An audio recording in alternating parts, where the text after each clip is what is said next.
Media के हवाले से आजकल बड़ी बातें चल रही हैं। जब ये पीपल्स पार्टी का दौर था तो उस जमाने में बड़ी कमाल की बात हुई। उसमें हुआ ये कि एक सेटलमेंट हुई और बड़े बड़े इंटेलिजेंटली जरदारी साहब ने बड़ा इंटेलिजेंट एक डील बनाई। और वो डील ये थी कि हज करप्शन केस जो है वो आईपीपीएस का केस, ये रेंटल पार्क केस, ये फलाना मुकदमात, ये सारे मुकदमात और सारे जो करप्शन स्कैंडल्स हैं ये मीडिया में एक या दो शख्सियात लाते रहे, ठीक है ना, करप्शन की कहानी फलाना, ये सारा आता रहेगा, लेकिन कुछ नाम नहीं आएंगे, कुछ नाम नहीं आएंगे। जैसे अनवर मजीद का नाम नहीं आएगा, ये चल रहा है ना इतने सालों से। मंजूर काका का नाम नहीं आएगा, डॉक्टर आसिम का नाम नहीं आएगा, ये इस तरह के समिट बैंक नहीं आएगा, ये सारा नहीं आएगा।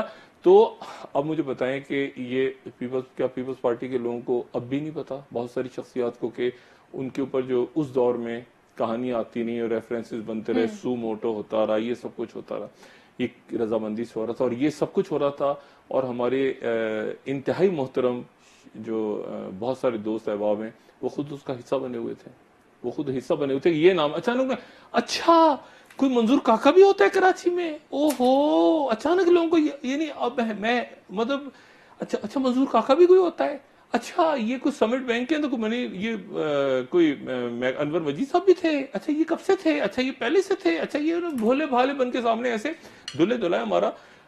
मैं सारे मीडिया की बात नहीं, चंद मीडिया की शख्सियत की बात कर रहा हूँ, उनको कुछ भी नहीं पता था। अच्छा, तो उन्होंने भी, वो भी इसका देखिए ना, बदमाशियों से लिफाफिया भी निकलता है जी। लेकिन कुछ हमारी शख्सियत ऐसी थी जो उस वक्त बात करती रही और उठाते रहे, और उसके बाद वो प्रॉब्लम्स का भी शिकार है। 12 अब मसला ये है कि अब यहाँ पर IMF जो है वो नीचे वही सिस्टम चल रहा है, सिस्टम तो वही चल रहा है, ठीक है, और उसके नतीजे में एक ये सोचता है कि सिस्टम को चलना चाहिए अपनी जगह, सिस्टम को चलना चाहिए ना, कानून के मुताबिक चीजें चलनी चाहिए, मगर क्या इंसाफ और कानून दो अलग चीजें हैं जी।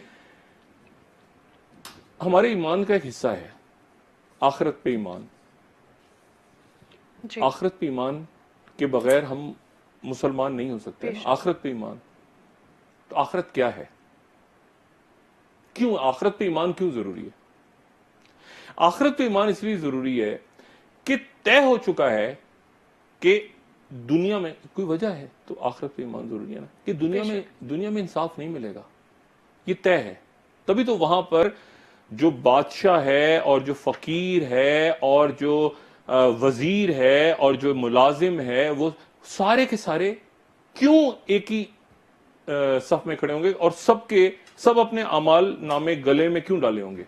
इसलिए कि दुनिया में इंसाफ उन्हें नहीं मिलेगा, ये तय है। तभी तो आखिरत पे ईमान लाजिम करार पाया ना। जो चीज लिखी जा चुकी है लॉयज़र में, उसको आप कैसे बदल सकते हैं? तो आखिरत पे ईमान इसीलिए है कि यहां लोगों को इंसाफ नहीं मिलेगा, ये तय है। कानून आप सर काट दें किसी का, आप किसी को छोड़ दें किसी को, ईमान का हिस्सा है कि आखिरत के अंदर सजा और जजा का हिसाब वहीं होना है, तो इसलिए इंसाफ वहीं मिलना है, ठीक है। और जिनको यहां पर ज्यादा आसाइशें मिल गई इस दुनिया में, जिनको ज्यादा आराम, ताकत, दौलत, तो उनका फिर उतना ही सख्त हिसाब है। अब आपके मुल्क में इस वक्त कानून का निजाम है या कारून का निजाम है, ये फैसला करना है ना लोगों को। इंसाफ एक अलग चीज है, कानून एक अलग चीज है।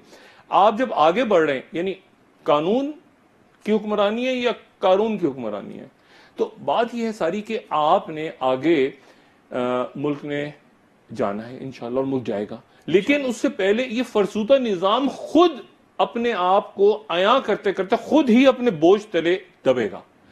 इमरान खान या और कोई भी ऐसी सोच रखने वाला आम शहरी, आम सड़क पे जाता शख्स, वो अब बेजार हो गया है, बेजार हो चुका है, ठीक है। कौमी असेंबली का इजलास हो रहा है, किसी को दिलचस्पी है, सिर्फ उधर दिलचस्पी होगी जब कोई किसी को थप्पड़ मार देगा या लड़ाई हो जाएगी, उसके अलावा किसी को खास दिलचस्पी है सेनेट के इजलास से? कोई दिलचस्पी किसी को रह गई है?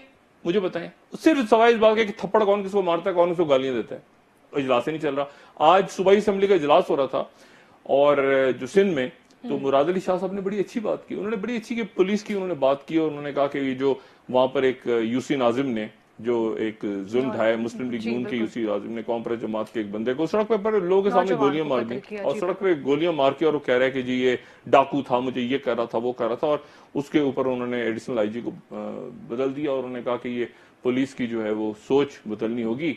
और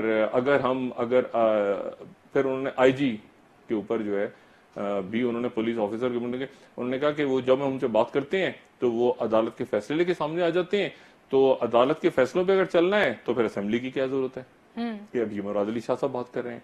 और उस बंदे को मारा गया सड़क पे, और सड़क पे उसको मारा बंदे ने, लेकिन ये बात कौन कर रहा है?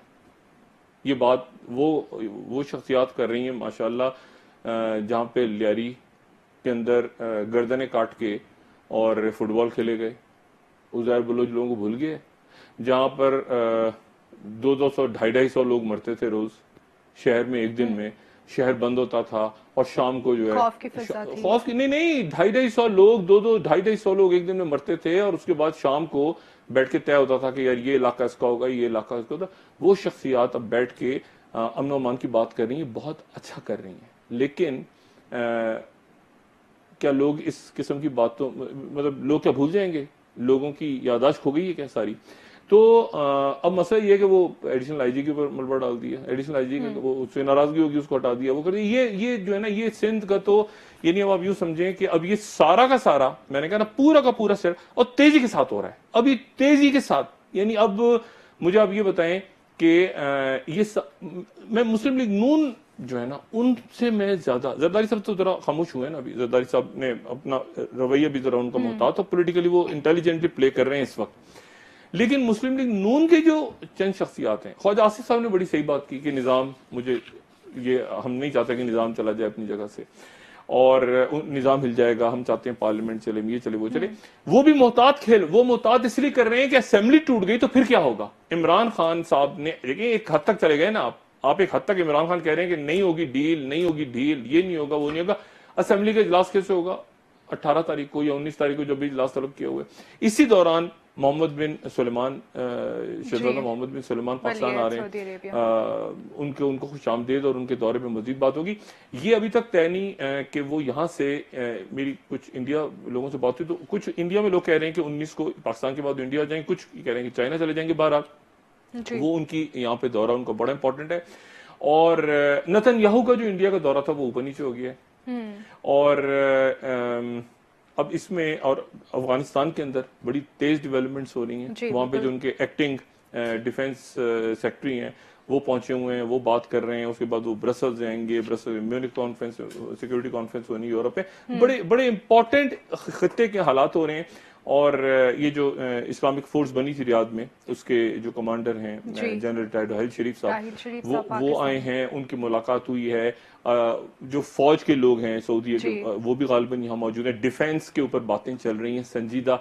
यहाँ पर ये स्यापा नहीं समझ में आ रहा कि पीएससी का चेयरमैन कौन होगा, कौन नहीं होगा। खित्ते के हालात देखें आप, सिक्योरिटी थ्रेट्स देखें जो बाहर की हैं और जो अंदर की हैं, जो मुल्क के अंदर है और बाहर के आप हालात देखें, और फिर उसके बाद ये देखें कि बात किस पे हो रही है। हमजा शहबाज शरीफ माशाल्लाह उनको मुबारक हो, वो पंजाब के अंदर हिजब क्या है पीएससी के चेयरमैन बन के वो शहबाज शरीफ साहब की अकाउंटेबिलिटी करेंगे, और शहबाज शरीफ से यहाँ बैठ के नवाज शरीफ साहब की और शाह खान अब्बासी साहब की अकाउंटेबिलिटी करेंगे। कानून है, शुक्रिया, कानून है, क्या इंसाफ है इस निजाम में? ये एक सवाल है।